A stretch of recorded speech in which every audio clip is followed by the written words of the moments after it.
তো সকাল সকাল ঘুম থেকে উঠে দেখি বাহিরে পাখি মিয়াও মিয়াও করছে। আর এখানে আমি আমার বস্তি মার্কা টেবিল গুছিয়ে নিচ্ছি, কারণ আমরা একটু পর বাহিরে যাব, সব কিছু গুছিয়ে বের হতে হবে।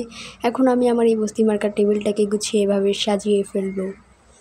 সাজানো শেষে তারপরে আমি আমার মাছগুলোকে খাবার দেবো। এখন দিয়ে দিলাম তাদেরকে ফ্রেঞ্চ ফ্রাই। তারা ফ্রেঞ্চ ফ্রাই ছাড়া খাবার খেতে চায় না, এত বড় লোক।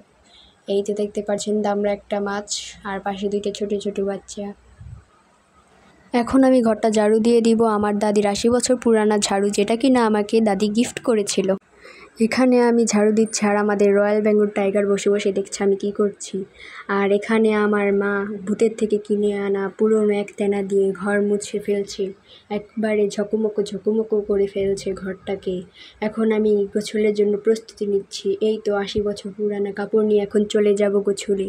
তারপরে বেরিয়ে পড়লাম। বেরোতেই দেখি যে আমাদের বাড়ির নিচে একটা ডাইনোসর বসে রয়েছে, যেখানে কিনা তার চামড়া তাকেই খাওয়ানো হচ্ছে। এখন আমরা উড়োজাহাজ করে চলে গেলাম সেই গন্তব্যে।